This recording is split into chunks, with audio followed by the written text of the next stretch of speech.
वंशवाल वंश की बेल है, फलती फूलती है। वंश की बेल फलती फूलती रहेगी, जब जब आएंगे चुनाव जनता ये झेलती रहेगी। नमस्कार, मैं शेफाली सुरभि बिहार स्वाभिमान आंदोलन के फेसबुक पेज से आप सभी दर्शकों का हार्दिक स्वागत और अभिनंदन करती हूँ। नमस्कार। नमस्कार। आज के कार्यक्रम का विषय है हमारा बिहार की राजनीति में वंशवाद। इस विषय पर संवाद के लिए मेरे साथ मेहमान मौजूद है। अलका सिंह सामाजिक और राजनीतिक विश्लेषज्ञ हैं। ज्योति कुमार पत्रकार हैं, दैनिक भास्कर मुंगेर।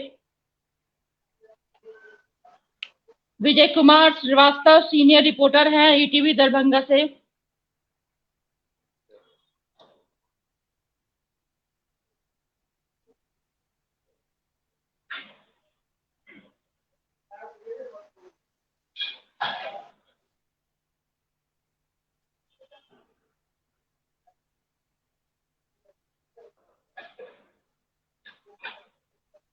मेरे साथ इस कार्यक्रम पे संवाद करने के लिए मेरे साथ मेहमान जुड़ी हैं। अलका सिंह सामाजिक कार्यकर्ता हैं, राजनीतिक विश्लेषक हैं और सामाजिक एवं राजनीतिक विश्लेषक हैं। अलका जी, बहुत बहुत स्वागत है कार्यक्रम में। ज्योति कुमार, बहुत बहुत धन्यवाद। हमसे नमस्कार मैम।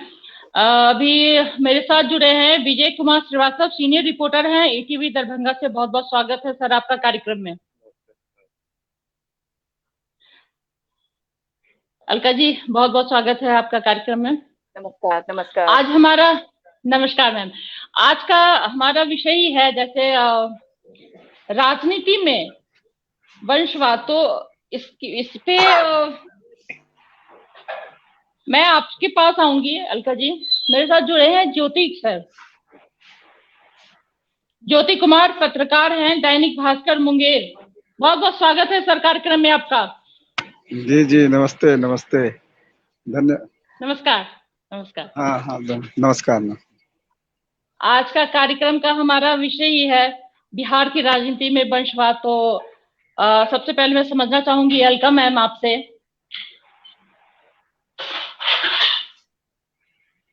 क्या वंशवाद की राजनीति पार्टी के लिए फायदेमंद होती है या राज्य के लिए? देखिए, जब हम वंशवाद की बात करते हैं और वो भी जब राजनीति में बात करते हैं, तो ये वर्तमान में नहीं, जब हम पीछे भी जाते हैं तो हम ये देखते हैं कि 5 गांव मांगा गया था, लेकिन वहां भी वंश की बात आ गई थी और उसकी वजह से महाभारत हुआ था। ये हम सब लोग जानते हैं। और हम ये भी जानते हैं कि वही अगर हम बिहार के भूमि की बात करें तो जनक की भूमि थी, वो विदेह राजा थे और उनमें वहां पे फिर वंशवाद की बात नहीं आती है। तो राजा कैसा होना चाहिए, अगर आज के हम विधायक, सांसद और इन सब की बात करें तो इनको अगर आप पीछे से लेंगे तो ये राजा की तरह ही हैं। तो राजा कैसा होगा, ये उसके अपना, वो उसका व्यक्तित्व कैसा है, वो विदेह है या वो धृतराष्ट्र है। तो धृतराष्ट्र के पास तो संजय थे, ये फिर भी सोचने वाली बात है कि उनके पास संजय थे जो उन्हें सलाह देते थे, लेकिन आज की स्थिति उस तरह की नहीं है।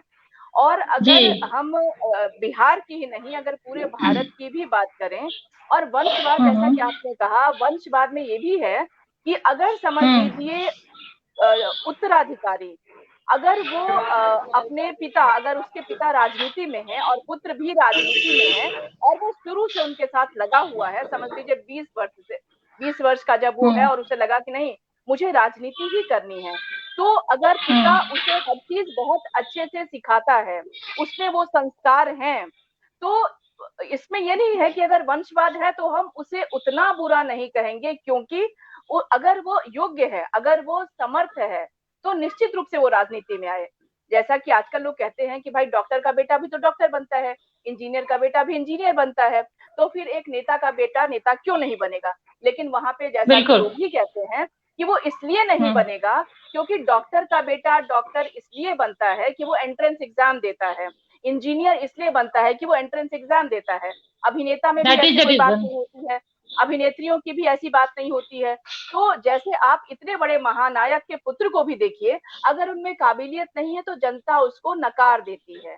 लेकिन पॉलिटिकल पार्टीज में ऐसी क्या बात होती है कि जब वो पिता अगर राजनीति में है, और बिहार की बात हम करें तो 80 के बाद की जो राजनीति है वो अलग तरीके की है, उससे पहले की राजनीति अलग तरीके की है। और अब तो ये जो राजनीति है उसमें अगर वो योग्य है, पैराशूट नहीं कि अगर जरूरत पड़ी तो उनको लेकर के आ जाया गया, और उसके बाद उन्हें राजनीति की एबीसीडी नहीं आती है। आज टिकट में, आज उन्हें अगर आज वो पार्टी में कोई शामिल होता है वंशवाद की वजह से, और कल वो कहीं से वो दावेदारी, और कल उनको कहीं से अगर टिकट मिल जाता है, तो निश्चित रूप से ये जनता को भी सोचने वाली बात है कि आखिर में वो व्यक्ति जो आया है और जो सीधे राजनीति में आ गया है, जिसको राजनीति का र भी नहीं पता है, तो वो कितनी राजनीति करेगा, वो कैसी राजनीति करेगा, और बिहार जैसे राज्य को वो कहां से कहां लेके जाएगा। तो सबसे बड़ी बात यह है कि जो आपका वंशवाद, वो जो बेल है ना, उसकी जो कोपल है वो कितना सक्षम है, उसकी क्या योग्यता है। निसंदेह अगर वो सक्षम है, अगर वो योग्य है, अगर उसने राजनीति की तपन, उसकी ताप अगर झेली है, तो वो जनता को तृप्त करेगा। लेकिन अगर उसने वो ताप नहीं झेली है तो वो संताप से कम नहीं होगा। तो ये आपको सोचना है। और कम से कम ये जो पार्टीज जो बन गई है, फैमिली एंड फैमिली, है ना, कोई और फैमिली, तो ये जो चीज है ये बिहार के लिए ही नहीं, ये पूरे देश के लिए दुर्भाग्य की बात है। हम चाहे इस देश के परिवार की बात करें जो एक लंबा वंशवाद चला रहा है, उसमें लोकतंत्र में हम राजतंत्र को देखते हैं, तो इन चीजों पर विचार करते हुए, या सब जगह देखते हैं, जम्मू कश्मीर में देखिए एक परिवार है, हरियाणा में दूसरा परिवार है, महाराष्ट्र में तीसरा परिवार है, तो इस तरह से चेन्नई चले वहां पे एक और परिवार है, आंध्र प्रदेश में परिवार है। तो ये वंश वेल जो है ये सिर्फ बिहार के लिए ये क्या कहें उसको, बिहार के लिए परेशानी का कारण नहीं है, ये पूरे भारत के लिए, और जनता को सोचना पड़ेगा कि इसका क्या कैसे क्या किया जाए। जी शेफाली जी, बिल्कुल सही कहा आपने कि ये पूरे देश की परेशानी है, चिंता का विषय है, ये सिर्फ बिहार का ही नहीं है। बहुत अच्छी बात कही अलका जी। मैं विजय सर, विजय जी, आपसे मैं समझना चाहूंगी,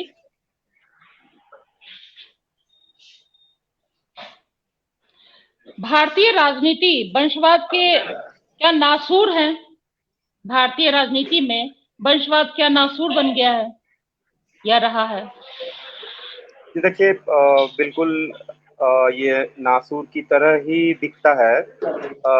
अगर कहीं कहीं हम कहें कि कुछ अच्छे राजनेता निकले किसी पिता के बेटे हुए, तो जैसा कि अलका जी ने बताया कि वो इसलिए निकले कि वो तपे तपाए थे, उन्होंने उस रूप से ट्रेनिंग ली थी जो राजनीति की बात होती है, लोगों के बीच गए थे और एक स्वीकार्यता उनकी बनी थी। लेकिन हम जब इस तरह के वंशवाद को देखते हैं, चाहे वो लालू प्रसाद जी का हो या दूसरे लोगों का हो, बिहार की हम लोग बात कर रहे हैं, तो इसने बिहार की राजनीति को जितना नुकसान पहुंचाया और आज भी पहुंचा रही है, उतना शायद कभी नहीं हुआ। अभी आप देखें कि कई सारी चीजें इससे उपजी। एक तो वंश को बढ़ाने के चक्कर में बिहार में जातिवाद को बढ़ावा दिया गया। केन केन प्रकारेण खुद सत्ता में बने रहने या परिवार को सत्ता में बनाए रखने के लिए जो चाल चली गई, जिस तरीके से समीकरण बिठाए गए, सामाजिक समीकरण बिठाए गए, जिस तरीके से कार्यकर्ताओं को तैयार किया गया कि वे आपकी परिवार की भक्ति करें, उन्हें कुछ मिले ना मिले लेकिन आपके परिवार की भक्ति करें, तेज प्रताप यादव जैसे नेता की भक्ति आप करें, जो पता नहीं किस रूप में, मुझे नहीं लगता है, मैं उनके व्यक्तित्व को आज तक नहीं समझ पाया कि किस तरह के नेता हैं। इस तरह की चीजें हुई बिहार में और इसके चलते बिहार के लोगों को काफी नुकसान हुआ। जब ये राजनीति जाति की तरफ जा रही थी तो यहाँ विकास गौण हो गया। यहाँ जो दूसरे तरह के परिवर्तन पूरे देश में चल रहे थे, जो आर्थिक प्रगति चल रही थी, वो समाप्त हो गई। एक ही तरफ से लोग हांके जाने लगे, एक ही तरह की चीजें होने लगी। लेकिन आखिरकार जनता ने उसको समाप्त किया। इसके बाद भी नेताओं ने ये सबक नहीं ली। इसके बाद भी जनता जब बार बार नकारती रही, इसके बाद भी उसको वोट ढोए जा रहे हैं, पर आज तक ढोए जा रहे हैं। हम चाहे कांग्रेस की बात करें, कांग्रेस ने सत्ता पाने के लिए या सत्ता बचाने के लिए आज तक, अभी जब बिहार विधानसभा का चुनाव हो रहा है तब भी आप देखें वो क्या करती है, या राजद क्या करता है, या दूसरे कई लोग क्या करते हैं, कैसे बचाने के लिए आज भी उस वंशवाद को बढ़ाए जा रहे हैं, जबकि उनको मालूम है कि जनता अब इसको नकार रही है। पढ़ा लिखा व्यक्ति है, चाहे किसी भी जाति का हो, उनके समीकरण का व्यक्ति हो या किसी भी समीकरण का व्यक्ति हो, वो अब इनको नकार रहा है। तो ये बिल्कुल नासूर है और इसको नकारा जाना चाहिए मेरे ख्याल से। अलका जी, मेरा सवाल अभी जुड़ेंगे तो मैं उनसे भी आऊंगी उनके पास। अलका जी बताएं।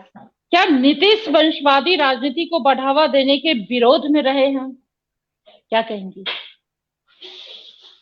देखिए, उनका तो एक अलग वो है, क्योंकि उनका हम उस तरह से व्यक्तिगत रूप से वंशवाद की बात उनके साथ तो नहीं है। लेकिन कई बार क्या होता है नहीं, नीतीश जी, मैम नीतीश जी, नीतीश जी के सरकार में हमेशा वो इसके खिलाफ रहे हैं।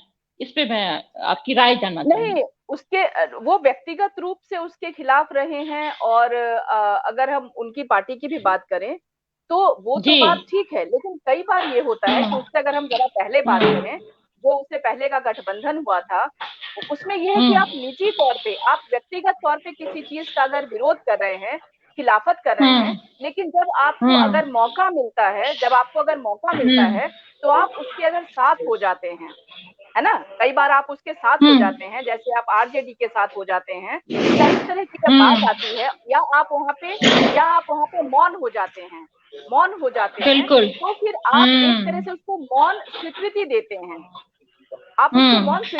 हैं, और अभी जो हाल की बात, ये जो वंशवाद की हम लोग बात कर रहे हैं, उसमें जब हम हाल की बात करें, रघुवंश बाबू की बात करें, तो उन्होंने अपने जो उनका 32 साल का राजनीतिक उनका जो करियर था, उसमें उन्होंने 38 शब्द की जो चिट्ठी लिखी है, 38 लेटर्स है ना, उसके वो जो उन्होंने जो चिट्ठी लिखी है, वो बहुत सी चीजों को, वो बहुत सी पीड़ा को बता रहा है। तो ये वंशवाद केवल वंशवाद के उसमें नहीं है, ये जातिवाद में भी जाता है। ये सिर्फ यही नहीं है, इसका एक तरह से देखा जाए तो ये पूरा नेक्सस है। जातिवाद में जाएगा, ये धनवाद में जाएगा, ये बाहुबलीवाद में जाएगा, ये बहुत सी चीजों में है। और अगर आप व्यक्तिगत रूप से आप उसके वो पक्षधर नहीं हो सकते हैं, लेकिन जब आप उस व्यक्ति से जुड़ते हैं जो इस चीज का पक्षधर है, चाहे वो कोई भी हो, तो वो फिर आप एक तरह से मौन स्वीकृति उसको देते हैं। लेकिन अगर हम इन दोनों पार्टियों को देखें, अगर हम बीजेपी और जेडीयू की बात करें, तो इसमें उतना ज्यादा नहीं दिखता है, उसमें ये चीजें उतनी ज्यादा नहीं दिखती। ये अलग बात है कि दूसरी समस्याएं हैं, जातिवाद को लेकर के है, या बहुत सी चीजें हैं, जातिवाद को लेकर के है, और उसकी गिरफ्त से तो इस चुनाव में भी बिहार निकल नहीं पाया है। और जो लोगों में जो सीट बंटवारे को लेकर के और बहुत सी चीजों को लेकर के जो कुछ रोष है, किसी को हताशा है, किसी को निराशा है, कोई खुश है, तो ये सब चीजें। और जब हम बात करते हैं जातिवाद को लेकर के भी बात करते हैं कि इसको खत्म हो जाना चाहिए, निश्चित रूप से समाप्त हो जाना चाहिए। लेकिन ऐसी क्या बात होती है, वंशवाद को समाप्त हो जाना चाहिए, बात तो बहुत बड़ी बड़ी होती है। लेकिन जब बात टिकट की बात होती है, चुनाव की बात होती है, तो ये सारी चीजें फिर से ये हावी हो जाती हैं चुनाव पे। तो या तो जनता का जो प्रेशर होना चाहिए, या हम लोग सब लोग जो बातें करते हैं, हमारा जो इंटेलेक्चुअल वर्ग है, जो जिसको हम बुद्धिजीवी कहते हैं, और जो हमारा संस्कृति से जुड़ा हुआ, समाज से जुड़ा हुआ, इन सब से जुड़ा हुआ, राजनीति में भी कई तरह के लोग हैं जो लोग सोचते हैं, जिनको इन चीजों को देख के अंदर से जिनको क्रोध आता है, लेकिन आखिर वो क्रोध जो है वो परिणत क्यों नहीं हो पाता है। हर 5 साल बाद वही समस्याएं आती हैं। इसका मतलब है कि जो बीच का 5 साल है, हम उसमें या तो होमवर्क नहीं कर पाते हैं, या उधर से हम अपना पूरा जो ध्यान है वो हटा लेते हैं, और फिर वो समस्या आ जाती है। तो यहाँ पे जातिवाद भी थोड़ा सा कम, यहाँ पे वंशवाद जो है ना, जैसे आप तो ये कहते हैं कि ये सारे जितने लोग थे ये समाजवाद से निकले हुए लोग, ये जेपी मूवमेंट से निकले हुए लोग थे जो कि समाजवाद की बात करते थे। और अगर हम वैसे भी देखें तो पहले जो है ये पार्टी जो होती थी वो परिवार होती थी, लेकिन अब जो हम देख रहे हैं उसमें ये हो जा रहा है कि परिवार जो है वो पार्टी बन जा रही है। आपके परिवार के वही 5 चेहरे पोस्टर पे चिपके हुए रहेंगे, जबकि आपकी पार्टी में और भी कई ऐसे लोग हैं जो बहुत अच्छा अपना मतलब अपने विचारों को लेकर के, नेतृत्व क्षमता को लेकर के, नीतियों को लेकर के बहुत प्रखर हैं, मुखर हैं। लेकिन फिर भी जब बात पोस्टर पे नाम लगाने की आती है या जब बात कोर कमेटी की आती है तो उसमें आपसे पार्टी, आपके परिवार का मोह जो है वो छूटता नहीं है। तो या तो आप भीतर से इतने कमजोर हैं कि आपको ये लगता है कि अगर हमने किसी और को ले लिया या अपने से ज्यादा समझदार व्यक्ति को ले लिया तो फिर हमारा क्या होगा। और अपना वही अपना तो खैर मतलब बिहार का तो हम ये कहेंगे कि बिहार का ही नहीं, कमोबेश पूरे देश में जो है ये चीज है। और हम उसको जनता भी कई बार जो है उसको फलने फूलने पनपने का, खाद पानी देने का पूरा इंतजाम करती है। तो पूरा इंतजाम है जी मैम। बिल्कुल हाँ बिल्कुल बिल्कुल बिल्कुल बिल्कुल। मैं आऊंगी आपके पास। मैं ज्योति सर से समझना चाहूंगी 19 सितंबर 2017 में राहुल गांधी के भारत में वंशवाद जीवन का एक हिस्सा है वाले बयान को खारिज करते हुए नीतीश जी ने कहा था कि वो इसके सख्त खिलाफ हैं, जो कांग्रेस ने शुरुआत की है। क्या कहेंगे सर? अभी अलका मैम बोल रही थी और विजय जी ने भी बातें रखी कुछ हद तक।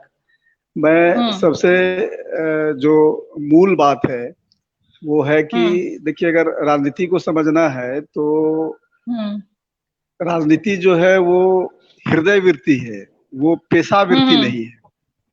आजादी आंदोलन में भी सुभाष चंद्र बोस, भगत सिंह, इवन महात्मा गांधी, ऐसे लोग भी जिन्होंने आजादी की लड़ाई लड़ी, वो उन्होंने भी राजनीति की थी। राजनीति को उस दर्जे से हमको देखना चाहिए। लेकिन बाद में आजादी के बाद इस देश के अंदर राजनीति का जो क्षरण हुआ है उसी का एक रूप है ये वंशवाद। वंशवाद से फिर जुड़ा हुआ ये जात पात, ये धर्म संप्रदाय की राजनीति।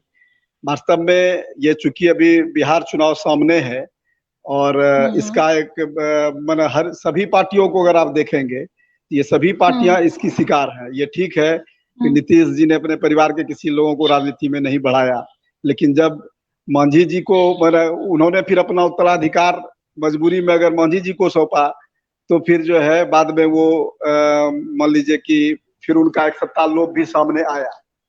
तो खैर इससे हट करके बिहार में अभी जो राजनीति की वर्तमान ये जो वंशवाद की जो धुरी है इसके इर्द गिर्द जो लालू परिवार घूम रहा है, तो ये तो अब तो दिखाई पड़ेगा। चूंकि राजनीति जब पेशावृत्ति बन गई है तो अभी सभी लोगों को अपने कार्यकर्ताओं पर, अपने पार्टी के नेताओं पर, वो नेताओं को पद तो रेबड़ियों की तरह बांट देते हैं कि ये महासचिव होंगे, ये अध्यक्ष होंगे, ये उपाध्यक्ष होंगे, लेकिन भरोसा उनका किन्हीं के ऊपर नहीं है। और आज एकदम अभी इस चुनाव में भी ये देखने के लिए मिल रहा है कि किन्हीं की बेटी, मुंगेर में मैं रहता हूँ, मुंगेर के कद्दावर नेता रहे राजद के, उन्होंने अपनी एक बेटी को, जिनका दूर दूर तक राजनीति से कोई नाता रिश्ता नहीं रहा, लेकिन इस बार वो उनको टिकट दिलाने में कामयाब हो गए। इस तरह भाजपा पे के भी एक मंत्री है अभी वर्तमान में, वो केंद्रीय राज्य मंत्री हैं, वो भी अपने बेटे के टिकट के लिए वो भी जी तोड़ प्रयास कर रहे हैं। उनको भी उन्होंने राजनीति में जो है वो स्थापित करने की वो कोशिश कर रहे हैं। तो वंशवाद की राजनीति के वंशवाद के इर्द गिर्द देश की तमाम पार्टियों की राजनीतियां जो है राजनीति वो घूम रही है। और ये राजनीति का एक क्षरण है जिससे समाज का कोई विकास नहीं होगा। समाज का विकास इस राजनीति के सहारे नहीं होगा। इसलिए राजनीति के अंदर वंशवाद, जात पात, धर्म की बातें हो रही है समाज को पूरी तरह से। और इतना ही नहीं, अलका मैम ने ये सवाल उठाया कि लोग क्यों नहीं अच्छे लोगों का चयन करते हैं। एक बात इस चीज को समझना पड़ेगा कि ये जो अभी राजनीति चल रही है देश में, राज्य के अंदर में, वो राजनीति समाज के लोगों की रुचि और संस्कृति को भी प्रभावित कर रही है। उनकी रुचि संस्कृति को भी उसी अनुरूप बनाया जा रहा है जिस तरह की राजनीति ये समाज में विकास को छोड़ करके करना चाहते हैं। तो लोग भी आज जात में बट रहे हैं। जिस क्षेत्र में, जिस विधानसभा क्षेत्र में जिस जाति का बाहुल्य है, उस जाति से संबंधित लोगों को टिकट दिया जा रहा है।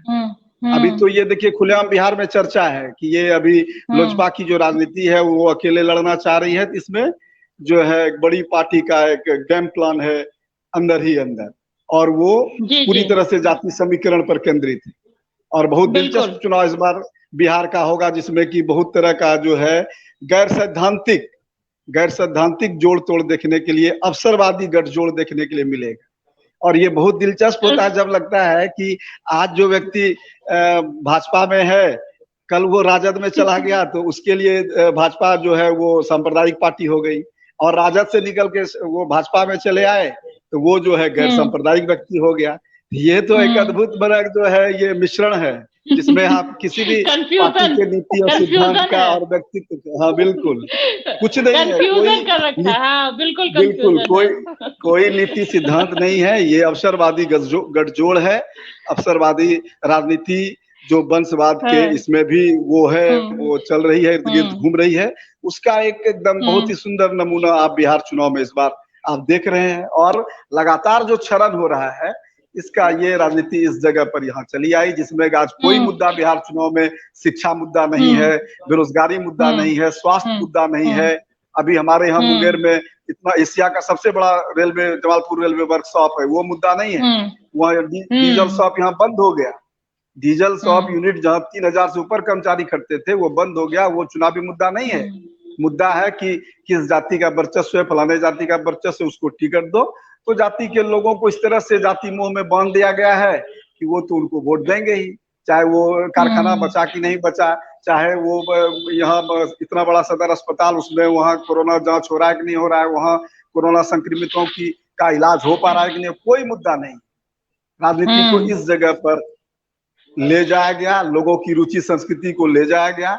बिल्कुल सही में बहुत अजीबोगरीब चीजें देखने को मिल रही है इस चुनाव में विजय जी। और ये चीजें और बढ़ेंगी, ये चीजें और बढ़ेंगी। आप देखेंगे कि वास्तव में विजय जी ने कहा कि तेज प्रताप में कुछ नहीं दिखता है कि वो किस तरह का राजनेता है। वास्तव में देखिए एक महत्वपूर्ण बात मैं कह करके मैं फिर विजय जी को आप बताएंगे कि देखिए इंजीनियरिंग करता है कोई बंदा तो उसको 5 साल पढ़ना पड़ता है, मेडिकल वो डॉक्टर बनता है तो उसको 5 साल पढ़ना पड़ता है, उसको थ्योरेटिकल और प्रैक्टिकल दोनों तरह की ट्रेनिंग लेनी पड़ती है। किसान बनने के लिए भी एक ट्रेनिंग की जरूरत है लंबे समय।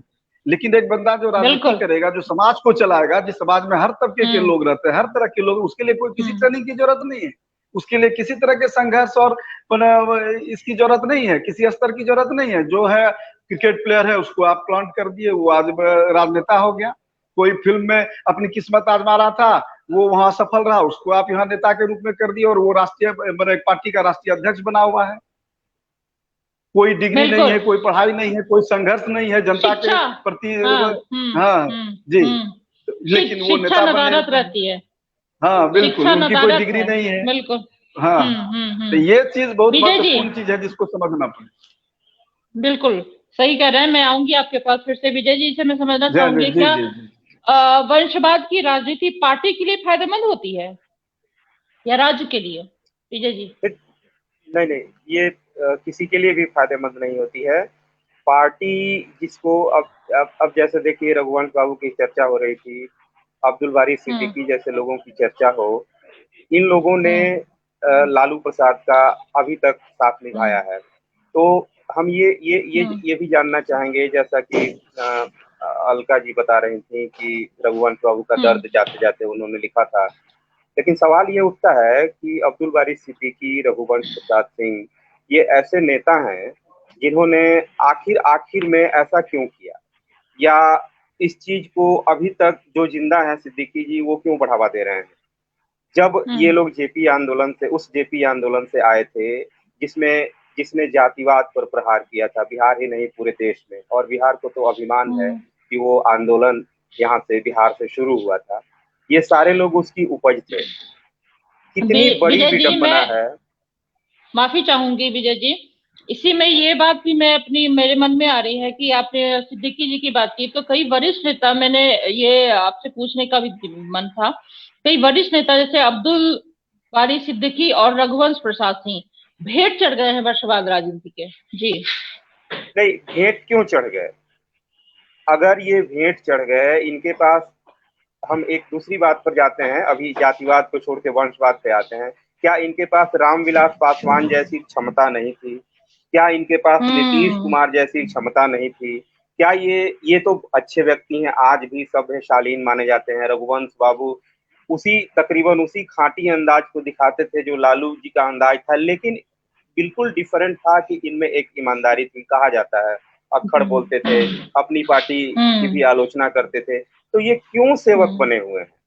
ये सिद्दीकी जी ने तो एक मतलब जयप्रकाश नारायण के समय में एक बड़ा आदर्श स्थापित किया था। उन्होंने आदर्श विवाह भी किया है, इंटर रिलीजियस शादी की है उन्होंने, ठीक है।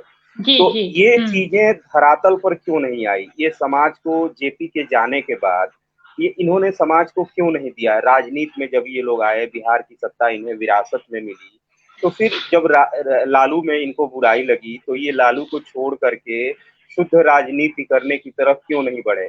मान लीजिए कि रामविलास पासवान गए, वो भी उसी धुरी पर गए, महत्वाकांक्षा की वजह से निकले और उन्होंने एक पार्टी बनाई, जिस पार्टी ने मतलब बिल्कुल अपने परिवार की तरह उस पार्टी को आज भी चला रहे हैं, परिवार की प्रॉपर्टी की तरह चला रहे हैं। दूसरे लोग, नीतीश कुमार की बात हम करें, वो वंशवाद मान लीजिए उनमें नहीं है, लेकिन ये क्या बात है कि आपके किसी कार्यकर्ता को मौका ना मिले और आप ही लगातार 20वें साल की दावेदारी कर रहे हैं? ये कौन सा वाद है? क्या बिहार में युवा नेताओं की कमी हो गई है? और अगर ऐसा है तो आप सोच के देखिए कि 2025 के चुनाव में बिहार में कौन लोग नेतृत्व करेंगे? कहाँ है नेता? किन पर लोग विश्वास करेंगे? तेजस्वी होंगे, चिराग होंगे, तेज प्रताप जैसे नेता होंगे, ये कौन है? अगर इनका कब्जा रहा, इन लोगों ने फलने फूलने नहीं दिया, नई पीढ़ी के नेताओं को नहीं आने दिया। कांग्रेस ने तो बिल्कुल गणेश परिक्रमा करने वाले नेताओं को, जो अब बुजुर्ग हो चुके हैं, जो अब कब्र में जिनके पांव हैं, उनको ढोए जा रहे हैं और वहां नए लोगों को, राहुल गांधी के अलावा, राहुल गांधी ने जो टीम बनाई थी उस टीम को इन लोगों ने नेग्लेक्ट कर दिया, वो टीम आगे नहीं बढ़ी। और ना तो ये एनएसयूआई से कोई नेता निकलता है, ना युवा कांग्रेस से कोई निकलता है, ना सेवा दल से निकलता है। इनके जो छात्र निकलते थे, जिस छात्र राजनीति से ये आए, वो उस तरह का मौका उन छात्रों को क्यों नहीं देते हैं? तो ये कौन सा वाद है कि सत्ता पर खुद काबिज रहें? ये तो वंशवाद से ज्यादा खतरनाक है ना। बिल्कुल बिल्कुल सही कहा, बहुत खतरनाक है ये, बहुत ही, और इतनी शांति भी अच्छी नहीं होती है। और ये जो अच्छे लोग होते हैं जो राजनीति से वंचित रह जाते हैं, उसका खामियाजा जो है जनता भुगतती है, राज भुगतता है, विकास नहीं हो पाता है, तमाम सब तरह की बातें हैं। अलका मैम, आपसे मैं समझना चाहूंगी, सभी पार्टियां हैं, चाहे तमाम पार्टी, आरजेडी, कांग्रेस हो या फिर जेडीयू, बीजेपी, कोई भी वंशवाद से अछूता नहीं रहा है अभी तक। हाँ, बिल्कुल अछूता नहीं रहा है, क्योंकि ये जो पार्टियां बनी थी, ये कहते हैं ना कि जब व्यक्ति में कोई विचारधारा होती है, किसी विचारधारा को लेकर के जब आप चलते हैं तो आप कहीं तक पहुंचते हैं। लेकिन अब ये वाली बात है कि जैसा कि विजय जी भी कह रहे थे या ज्योति जी भी कह रहे थे कि ये तो मतलब विचार की तो कोई बात ही नहीं है इसमें, और बात है सिर्फ परिवार की। तो जब बात ये होगी कि जब आप अंदर से, भीतर से जब आप कमजोर होते हैं, तो आपको किसी भी तरह का सामने वाला व्यक्ति अगर उसमें जरा भी प्रतिभा होती है तो आपको उसकी प्रतिभा से डर लगता है। आपको किसी की प्रतिभा से डर क्यों लगता है? क्योंकि आप भीतर से बहुत कमजोर होते हैं। तो जो व्यक्ति भीतर से कमजोर होगा वो कभी नहीं चाहेगा कि मुझसे ज्यादा सही व्यक्ति, मुझसे ज्यादा सटीक व्यक्ति, मुझसे ज्यादा सजग व्यक्ति मेरे आसपास भी रहे। और आज सबसे बड़ी बात ये हो गई है कि जो व्यक्ति, और देखिए ये वाली बात है और ये हम लोग सब लोग जानते हैं कि कोई भी व्यक्ति, चाहे वो किसी भी फील्ड में हो, चाहे वो आप राजनीति की बात करें, पत्रकारिता की बात करें, किसी भी क्षेत्र की बात करें, लेखन की बात करें, जो व्यक्ति अपने आप में दमखम रखता है, मतलब जो परिश्रमी व्यक्ति है, जो मेहनती व्यक्ति है और जिसके पास अपनी सोच है, अपनी समझ है, अपना एक उसका स्वतंत्र व्यक्तित्व भी है, वो आपकी परिक्रमा नहीं करेगा। इस बात को तो हर कोई बिल्कुल हर कोई जानता है। और ये जो आप खुद सोचिए, हम लोग जिस पे बात कर रहे हैं, अभी पीछे भी हम लोगों ने अभी जो बात की है, उसमें यह है कि ये अपने लोगों को ही क्यों चुनते हैं। जैसे आप अगर हम पासवान जी की पार्टी की बात करें तो उसमें कोई दूसरा पासवान अगर आ जाता है तो हम उसको एक्सेप्ट नहीं करते हैं, लेकिन अगर उनके पुत्र आते हैं तो वो हमें एक्सेप्टेबल होते हैं। यादव ने भी लालू प्रसाद, अगर हम एंड फैमिली की बात करें, जैसे पहले होता था ना मल्होत्रा एंड सन्स, है ना, ये एंड ब्रदर्स, तो ये एंड फैमिली, है ना, सन्स एंड डॉटर्स। तो जब इस तरह की बात आती है तो इसमें से क्या है कि आप ये वही कहिए कि जब हम ये कह सकते हैं कि अंधड़ होता है ना, उसमें बगुले की खोज है, उसमें बगुले की खोज है। और जब आपकी विचारधारा, आपके पास कोई विचारधारा ही नहीं है, बिहार के लिए क्या रोड मैप है? अगर हम बिहार की बात करें तो उसको आप कहाँ ले जाना चाहते हैं? चाहे वो किसी की भी सरकार हो, हम किसी एक सरकार की बात नहीं कर रहे हैं, हम 15 वर्ष उससे पहले का वर्ष, हम अगर पूरे समग्रता के साथ देखें और आज अगर हम बिहार को देखते हैं, सड़कें बहुत अच्छी हो गई हैं, एकदम फराटेदार है, चल रही है सड़कें, लेकिन वो सड़कें पहुंच कहाँ रही हैं? आप ये भी तो देखिए, गंगोत्री से गंगा निकली तो है, लेकिन क्या वो गंगा सागर पहुंच पाएगी? नहीं पहुंच पाएगी। क्यों? क्योंकि उसमें धारा नहीं है। विचार बिल्कुल धारा है, जब तक वो बहती है तब तक उसमें धारा रहती है, लेकिन जैसे ही वो एक जगह जमा हो जाती है तो वो पानी सड़ने लगता है। और उस सड़ने वाले पानी का भी अपना एक समय होता है, एक ड्यूरेशन होता है। और आज भी देखिए, चाहे वो किसी की भी पार्टी की है, हम एक पार्टी की बात नहीं कर रहे हैं, अंदर जो कार्यकर्ता जो 30 साल से 35 साल से जो लगा हुआ है, जो लगा पड़ा है, आखिर में उसने इतनी मेहनत की है। अगर हम वंशवाद की बात करें तो अगर आपके बेटे ने भी, अगर आपके पुत्र ने भी दरी बिछाई हो, माइक लगाया हो, मंच सजाया हो, ठीक है, अगर वो वहां से बढ़ता है तो किसी को कोई दिक्कत नहीं है। फूले फले फूले हो, क्योंकि भाई उसने अपने पिता को राजनीति में देखा, उसने बड़े बड़े दिग्गजों को बचपन में उनके साथ वो रहा है, वो राजनीति को ज्यादा अच्छे से, मतलब वो उस चीज को ज्यादा बेहतर तरीके से समझेगा। लेकिन यहाँ पे ये वाली बात तो होती नहीं है। यहाँ अब आप ये बताइए कि हम किसी पर्टिकुलर व्यक्ति की बात नहीं कर रहे हैं, अगर हम लालू जी की बात ही करें, उनके आगे की बात करें, तो उनके पास क्या एक विजन है, कहाँ लेके जाना चाहते हैं? 15 वर्ष भी हमने वो देखा था, लालटेन का जमाना देखा, उसके बाद का भी। लेकिन ये समग्रता, ये किसी पार्टी की बात नहीं है, ये वंशवाद जो है वो आप ये कहिए कि राजनीति के पानी को जो है वो ठहरा देता है। और जब कहीं का भी पानी ठहर जाता है तो फिर उसमें से जो है ना, वो जो मछलियां तैरती हैं और जो सारा जो वातावरण बड़ा अच्छा होता है, वो सब एक स्टैग्नेंट हो जाता है, वो ठहरा हुआ, बिल्कुल सही कह रहे हैं, बदबूदार हो जाता है। ठहरा हुआ पानी आपको कहीं भी लेकर के नहीं जाएगा, क्योंकि उसकी धार जो है वो कुंद हो जाती है। लेकिन उसमें बात ये भी है कि इसमें, जैसे कि विजय जी ने भी कहा कि अगर रघुवंश बाबू ने ये अंतिम उसमें अपनी चिट्ठी अगर लिखी है तो वो क्यों नहीं कर पाए? वो तो सक्षम थे, उनको किस बात की कमी थी? हम लोग भी कई बार कहते हैं कि ठीक है, बहुत सीधे, बहुत अच्छे थे, बहुत सच्चे थे, सारी बातें हैं, लेकिन आपकी अच्छाई, आपकी सच्चाई वो कहाँ चली जाती है? आप कम से कम कुछ बदलाव तो कीजिए, आप अलग लेकर के तो निकलिए। आज भी जो राजनीति में या जो कार्यकर्ताओं में, क्योंकि किसी को भी दुख लगता है अगर कोई वर्षों से काम करता हो और फिर आप कोई आया उस क्षेत्र में, कहीं से भी पैराशूट से आया और आपने टिकट दे दिया। अब जब टिकट दे दिया, पार्टी ने सिंबल दे दिया, तो निश्चित रूप से कार्यकर्ता तो उससे पीछे चल पड़ेगा। तो ये हर किसी को सोचने की जरूरत है कि हमारी, और वो राजनेता वो चीज सोचे, क्योंकि राजनीति जो ये आज का जो दुख, जैसा कि ज्योति जी ने भी कहा कि कौन किस पार्टी में आ रहा है, जा रहा है, इसका आपको समझ ही नहीं आ रहा है। मैंने आज पता चला कि ये व्यक्ति इस पार्टी से है, कल पता चल रहा है ये व्यक्ति उस पार्टी में शामिल हो गया। तो ये जो मतलब आना जाना, ये जो क्या बोलते हैं, आवागमन जो चल रहा है, ये आखिर में कहाँ चला जाएगा जब इसमें इतनी अस्थिरता है? आपको समझ ही नहीं आ रहा है कि आप किस पार्टी की विचारधारा से हैं, आप क्या करेंगे। तो फिर आप खुद सोचिए कि, और इन्होंने, विजय जी ने भी कहा कि 5 साल बाद आप कहाँ रहेंगे, आपके पास सेकंड लाइन कहाँ है? अगर हम वही बार बार वही चेहरे, वही सब कुछ, तो आखिर में आप आगे कहाँ बढ़ रहे हैं, कहाँ लेकर के बिहार को जा रहे हैं? और 5 साल बाद आपकी सेकंड लाइन, थर्ड लाइन, और जो राजनीति कॉलेज से शुरू होती थी, वो जो बीज पड़ता था, जो पुष्पित होता था, पल्लवित होता था, अंकुरित होता था। हम जैसे अरुण जेटली जी की बात करें, या तो बहुत सारे छात्र नेता रहे हैं जिन्होंने बहुत अच्छा काम किया है। तो क्यों? क्योंकि राजनीति, अब वो वाली राजनीति जो हम कहते थे ना पहले राजनेता को देख करके एक अंदर से भीतर से सम्मान का भाव होता था। और अपने आप मतलब आप ये मत कहिए, सम्मान हमेशा अर्जित किया जाता है, वो अर्जन का विषय है। आप किसी को ये नहीं कह सकते हैं कि आप मुझे नमस्ते कीजिए, आप मुझे साष्टांग प्रणाम कीजिए, नहीं, ये व्यक्ति को देख करके आपका मन खुद झुक जाता है। तो ऐसा व्यक्तित्व कहाँ है? ऐसा व्यक्तित्व क्यों नहीं है? ऐसा व्यक्तित्व इसलिए नहीं है, इसमें गलती हमारी भी है कि हम जैसे किसी को देखते हैं तो हमारा ये होता है कि नहीं, हमारा इसमें क्या फायदा होगा, अगर हम इसकी परिक्रमा करेंगे तो हमारा क्या फायदा होगा। और जब आप परिक्रमा करना शुरू कर देते हैं तो परिश्रम करना छोड़ देते हैं, आप परिश्रम करना छोड़ देते हैं, क्योंकि आपके स्वार्थ बन जाते हैं। आपको पता है कि आपको टिकट मिलेगा, अगर आप एमएलए बनेंगे तो आपका इतना संपत्ति अर्जन होगा, अगर आप ये बनेंगे तो आप इतना संपत्ति अर्जित करेंगे। राजनीति ये नहीं है ना, ये 2 मिनट्स वाला नूडल नहीं है कि आपने मैगी बनाया और खा लिया।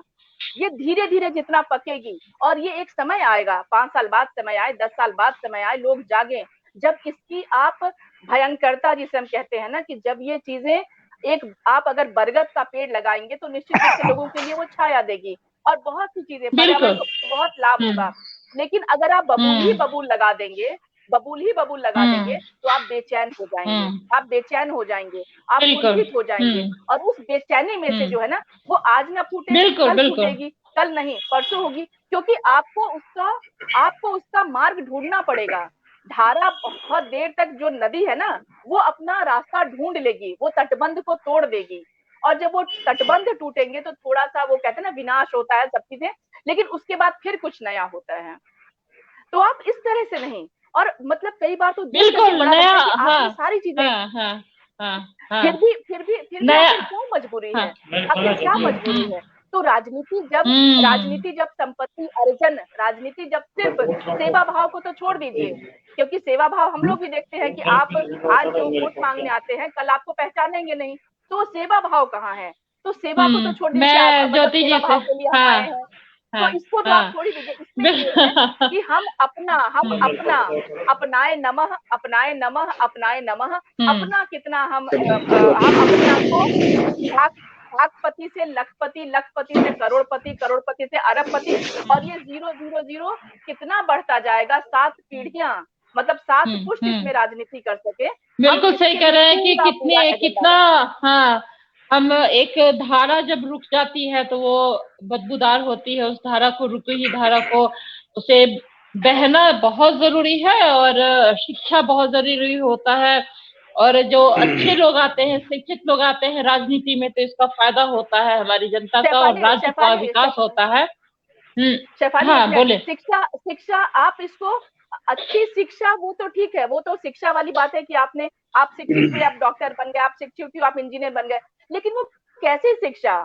वो शिक्षा सिर्फ ये नहीं कि ये जो व्यक्ति है ये लंदन से पढ़ के आया है, तो ये जो है सो कोलंबिया यूनिवर्सिटी से आया है, हम शिक्षित उसकी बात नहीं कर रहे हैं, और वो एकदम नैतिक शिक्षा भी होती है, और एक वो अनुभव भी होता है। नहीं, लोगों को समझने की शिक्षा आप संपूर्ण है कि नहीं है, आपने संवेदना बदलने का जज्बा वो है कि वो, हाँ, राजनीति, अगर जैसे पहले जो राजनेता होते थे वो लेखक भी होते थे, वो बहुत अच्छे कवि भी होते थे, वो अपने विचारों से परिपूर्ण होते थे, तो उनके पास अपना विचार होता था, समाज को मोड़ने के लिए, जोड़ने के लिए, वो सब जानते थे।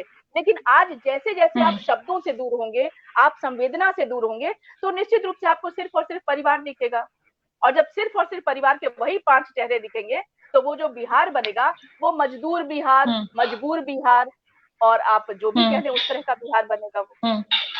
बहुत सही बोल रही हैं मैम। ज्योति सर, आपसे समझना चाहूंगी, एक हमारे व्यूअर ने, दर्शक ने पूछा था, सामाजिक न्याय और आर्थिक न्याय की भी क्या व्यवस्था हो सकती है? ये एक सवाल था हमारे दर्शक का, जो मैं आपसे ही समझना चाहूंगी ज्योति सर। और एक मेरा सवाल ये है कि आजादी के बाद परिवारवाद का आरोप कांग्रेस पर रहा है, पर धीरे धीरे पूरे देश में ये हावी होता गया है, तो ये मेरा सवाल है। और एक सवाल हमारे दर्शक का है, सामाजिक न्याय और आर्थिक न्याय कैसे हो सकेगा इस माहौल के बीच?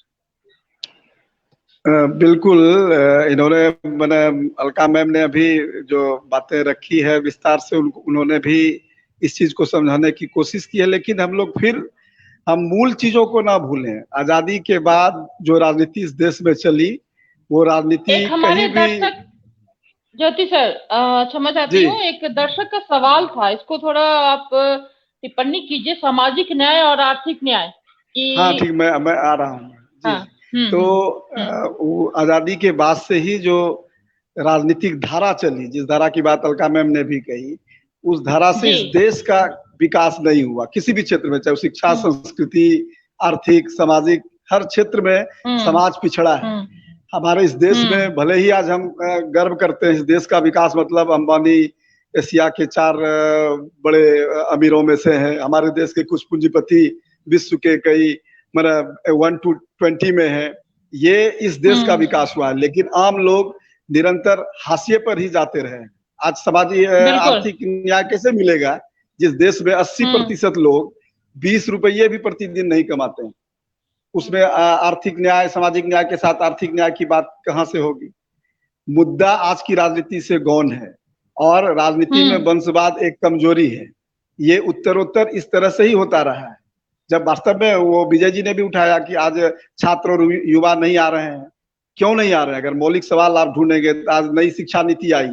पहले एकेडमिक एजुकेशन होता था, जहां हम लोग कला, संस्कृति, साहित्य से जीवन में एक क्या कहते हैं रस आता है, संवेदना आती है।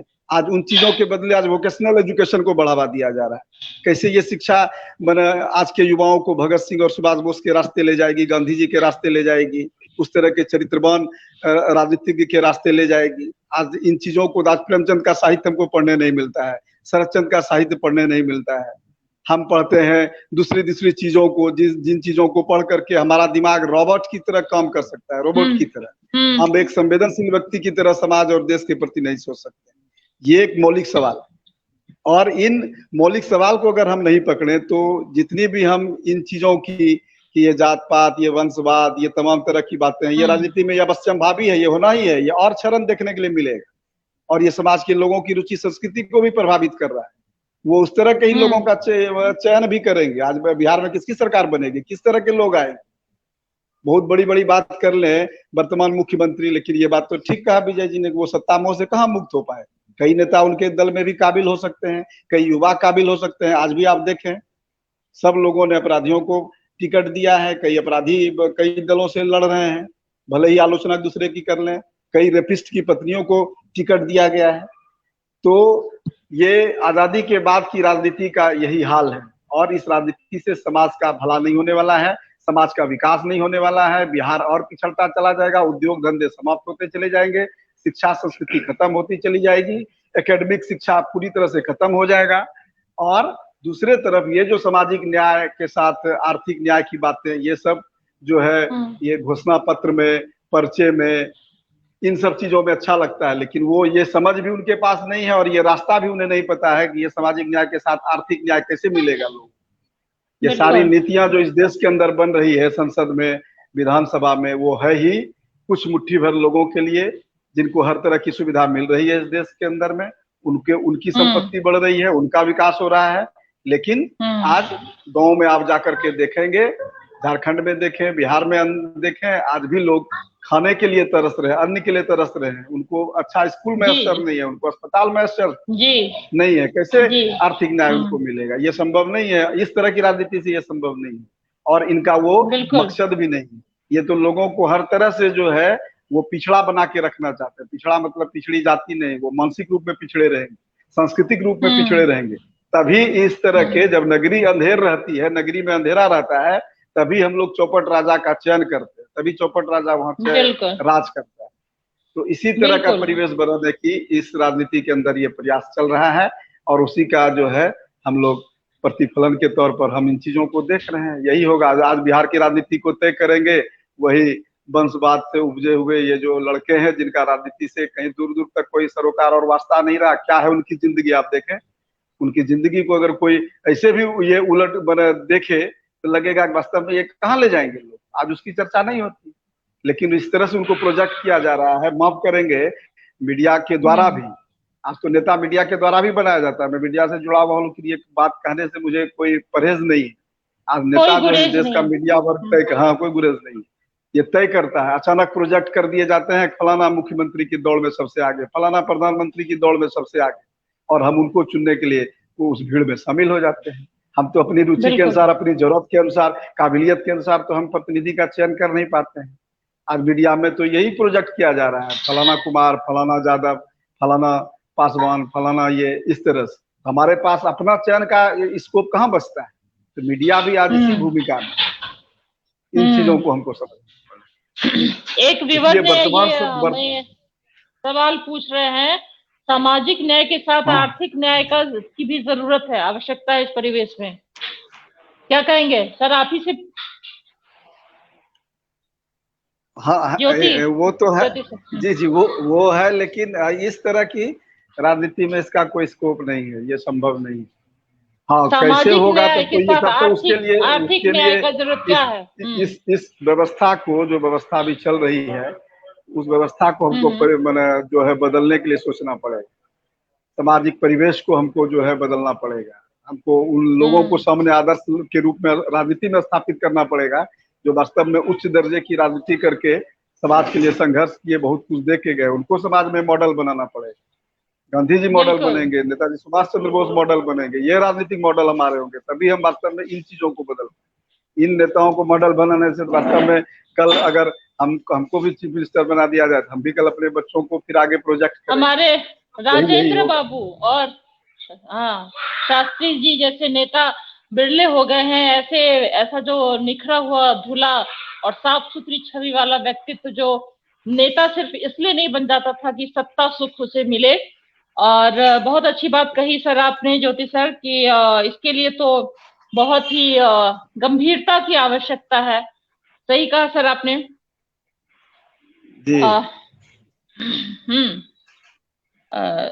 ज्योति सर आपने सही कहा। विजय, हाँ विजय जी,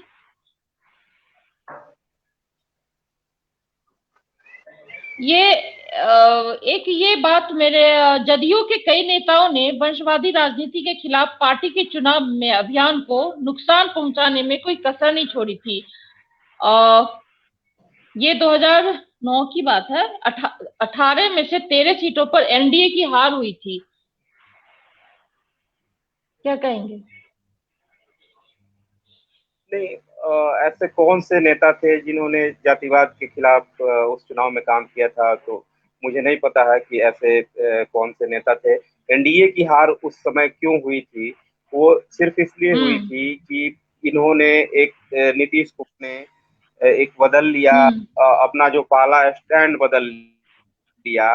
उन्होंने राजद के साथ चले गए और वहां पे जो समीकरण था उस समय का, तत्कालीन समीकरण मुस्लिम यादव का जो, और इसके अलावा नीतीश जी ने अपना एक दलित महादलित का कार्ड खेला था, वो सारे समीकरण थे। भाजपा के साथ जो दल थे उस समय के, रालोसपा, राम मांझी की पार्टी, हम, उनको बहुत सारी सीटें मिली थी चुनाव लड़ने के लिए, लेकिन उनका कोई आधार नहीं था।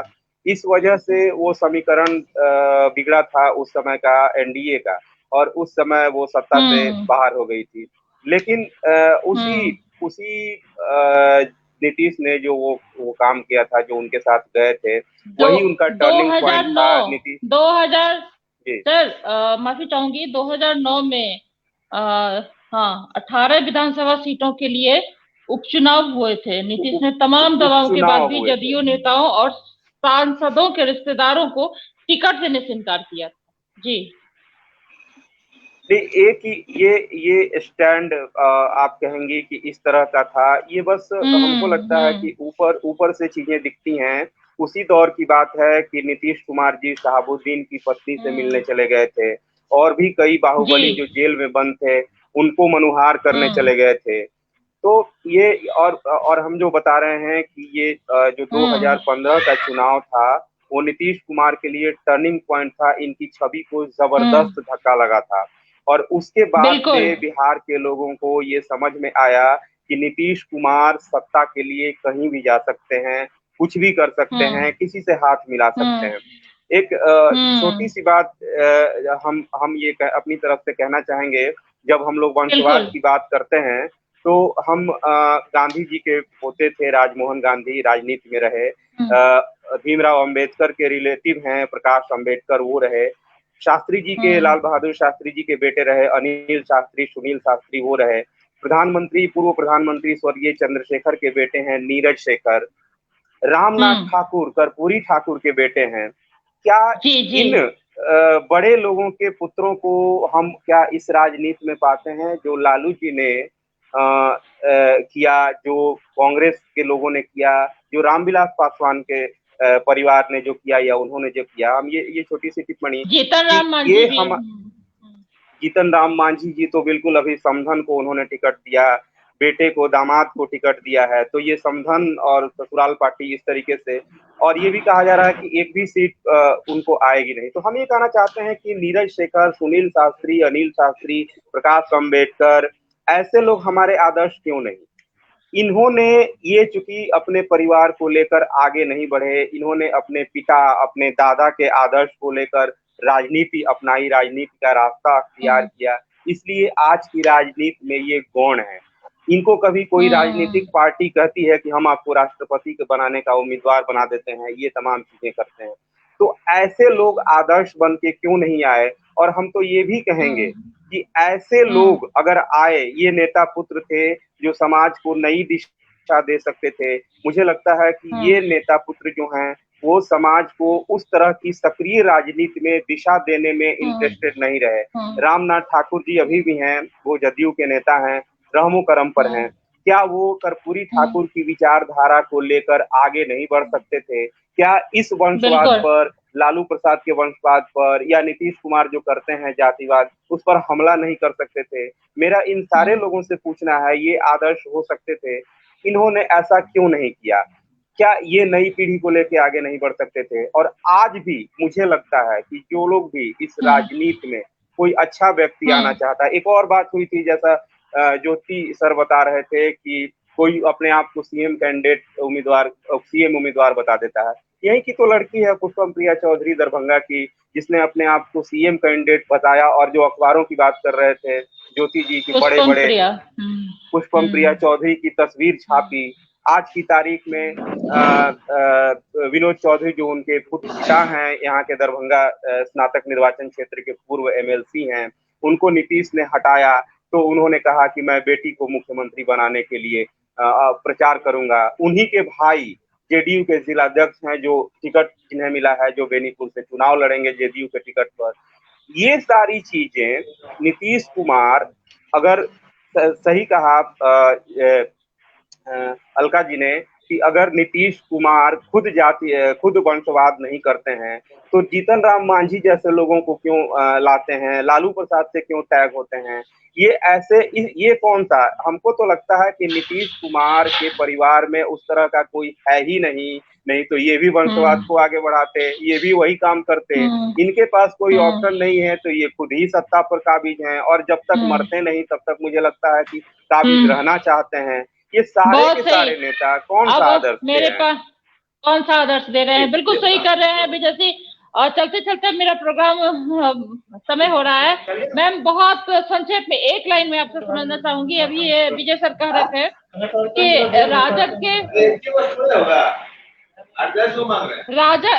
राजद के राष्ट्रीय उपाध्यक्ष शिवानंद तिवारी ने एक बार कहा था कि नीतीश के पुत्र ने साफ तौर पर ये कहा है कि राजनीति के खिलाफ, मतलब राजनीति में वो नहीं आएंगे, तो इसलिए वो बोल पाते हैं।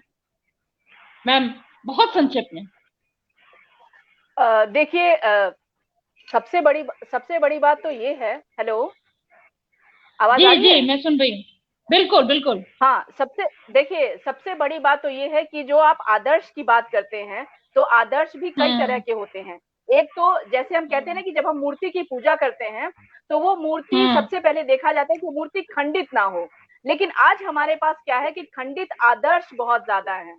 अगर वो पूरे तरीके से सही आदर्श हो तो उनको हम आदर्श माने।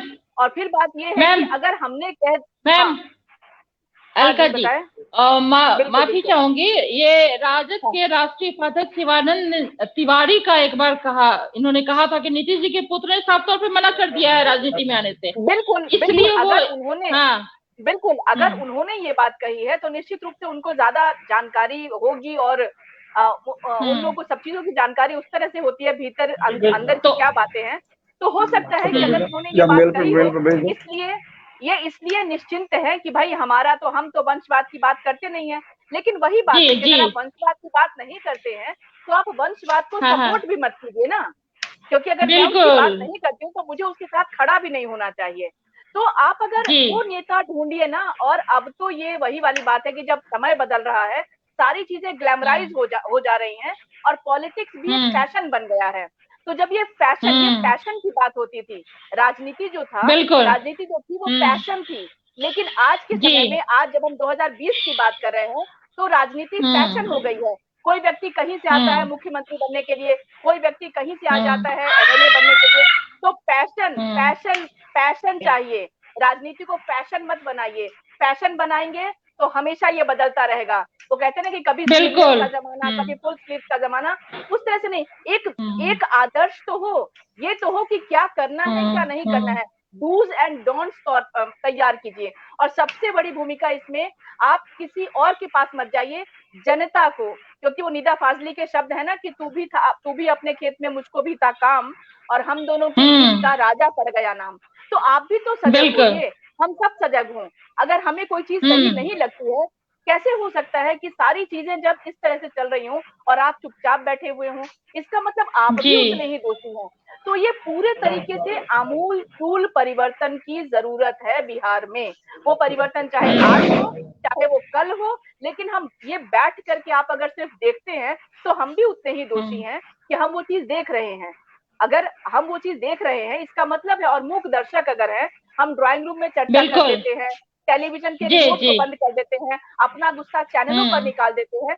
बात इससे नहीं बनेगी। बात ये कीजिए कि राजनीति, लोगों का अगर जो राजनीति में आना चाहते हैं तो वो पैशन से आए राजनीति में, कुछ कर गुजरने के लिए आए राजनीति में, पैशन से राजनीति में ना आए। नहीं तो वो आज आएंगे, कल उनको टिकट नहीं मिलेगा, वो चले जाएंगे फिर दोबारा। वो आपके बीच कितना आपका दुख दर्द बांटते हैं, इसकी जरूरत है। और सही बात है, सड़कें बन जाएंगी लेकिन संवेदनाएं कहाँ से आएंगी? सिर्फ सड़कों से विकास नहीं होगा। अगर आप एक जगह बिल्कुल, आपका मन सूख चुका है और संवेदनाएं खत्म हो चुकी हैं, तो फिर एक व्यक्ति दूसरे व्यक्ति का दर्द कहाँ से महसूस करेगा? और जो व्यक्ति अगर पैसों से टिकट खरीदेगा तो सबसे पहले तो अपने पैसे निकालेगा। ये सब चीजें सोचने की जरूरत है। और ये किसी पार्टी पे आक्षेप और किसी पार्टी की बात नहीं है। आप ये सोचिए कि आप खुद एक व्यक्ति होकर के, आप खुद ये सोच करके देखिए कि आप जो पैसा लगाते हैं, सबसे पहला आपका ध्यान आएगा कि उस पैसे को निकाला जाए। तो राजनीति आपके लिए जो है वो एक प्रोफेशन वगैरह, वो मतलब आप समझिए धन एकत्रित करने का, बल एकत्र करने का, पद एकत्र करने का, ये सब चीजें हो सकती हैं। लेकिन आपको प्रतिष्ठा भी इससे मिल जाएगी, ये मत सोचिएगा। और ये जो वंशवाद की राजनीति है, ये जो वंशवाद की राजनीति है, ये आप सोचिए कि इतने बड़े लालू जी को तो हम लोगों ने कहां से कहां होते हुए देखा है। लेकिन पद ठीक है, सारी चीजें ठीक है, लेकिन क्या वो पद आपको प्रतिष्ठा भी दिला रही है? और अगर वो पद आपको प्रतिष्ठा नहीं दिला रही है तो उस पद का क्या काम? और ये वंश बेल जो वाली बात है, ये हर कोई सोचे ना। ये तो अंदर सबके गुस्सा है, लेकिन उस चीज को बाहर निकालने की जरूरत है और सही दिशा में निकालने की जरूरत है। सही दिशा में, बहुत सही दिशा में निकालने की जरूरत है। बिल्कुल। और जब समाज सोता है, जब समाज ही सो जाता है, समाज इन मुद्दों पर चर्चा नहीं करता, चिंतन नहीं करता, विचार नहीं करता, तो जो होता है वो हमारे सामने है। बिल्कुल। सरकार को, हम हर चीज के लिए सरकार को दोषी ना करें। हम खुद भी तो क्या कर रहे हैं, आप ये सोचिए ना। लोग कहते हैं कि अरे पिछले 6 साल में क्या बदला। हमने कहा आप पिछले 6 साल में कितना बदले ये बताइए। अगर आप नहीं बदले तो फिर क्या बदला ये बोलने की जरूरत ही नहीं है, क्योंकि जो लोग हैं वो मंगल से नहीं आएंगे। अगर प्रधानमंत्री मोदी कुछ करना चाहते हैं, कुछ करते हैं, तो उसमें सब लोग सहभागी बने ना, क्योंकि वो अपनी जनता पे विश्वास करके कोई काम कर रहे हैं, कोई योजना लाते हैं, तो हम उसमें कितनी सक्रियता से काम कर रहे हैं, किसी अच्छी चीज का हम कितना समर्थन कर रहे हैं। केवल विरोध के लिए विरोध मत कीजिए। और वंशवाद, मैं फिर से ये कहूंगी कि अगर वो व्यक्ति योग्य है, अगर राजा का पुत्र योग्य है, तो निश्चित रूप से उसको राजनीति में आना चाहिए, बिल्कुल आना चाहिए। लेकिन अगर वो अयोग्य है, अगर वो अक्षम है, तो उसको राजनीति में नहीं आना चाहिए, क्योंकि इससे राजनीति का भी नुकसान है, इससे समाज का भी नुकसान है, इससे राज्य का भी नुकसान है और इससे देश का भी नुकसान है। और सिर्फ ये परेशान करने वाली बात होगी। बस इतनी सी बात मैं कहूंगी। बिल्कुल सही कहा, ये देश और समाज का भी नुकसान है। मेरे साथ ज्योति जी, बिल्कुल अब समय खत्म हो गया है, लेकिन एक संक्षेप में मैं ये कहना चाहूंगी, आपसे समझना चाहूंगी ज्योति सर, क्या 2015 का जो चुनाव था, बिहार चुनाव, उसमें भी बसपा पर बीजेपी जो केंद्र शासित है अभी सबसे बड़ी पार्टी है, ये भी चुप्पी साधी रही थी। राम एक सूचना आ रही है इस बीच में, शो के बीच में, रामविलास पासवान जी का निधन हो गया। हम लोग शो को अभी यहीं बंद कर, हाँ ये सूचना आ रही है, तो फिर हम लोग बहुत दुखद हुआ, बहुत दुखद खबर है। लेकिन मैं इस कार्यक्रम को समाप्त कर रही हूँ। आप लोगों ने बहुत सही चर्चा की, और इस दुखद खबर के साथ कि रामविलास पासवान का निधन हो गया है, हम सभी उन्हें सादर श्रद्धांजलि देते हैं बिहार स्वाभिमान की ओर से। और मैं चलते चलते यही कहूंगी कि उनके परिवार को ईश्वर शक्ति प्रदान करे, शक्ति दे तमाम बिल्कुल शक्ति प्रदान करे जी। वंशवाद का दाग तमाम पार्टियों पर लगभग लगता रहा है। परिवार वंशवाद का दाग लगा, इसमें लोकतंत्र कैसे बचेगा, और कर्पूरी ठाकुर, मनमोहन लोहिया आदि नेता राजनीति में कैसे आ पाएंगे, बहुत सारी बातें हैं, ये बड़ा सवाल बना हुआ है। आप सभी ने संवाद किया, चर्चा की, यहाँ बहुत अच्छी चर्चा रही, आपका बहुत बहुत धन्यवाद। और तमाम दर्शकों का भी, जुड़े हुए सभी दर्शकों का भी बहुत बहुत धन्यवाद। नमस्कार। आपको भी अच्छे संचालन के लिए धन्यवाद, शुक्रिया। बिल्कुल बहुत बढ़िया, बहुत बढ़िया जी। सादर आभार, धन्यवाद, नमस्कार।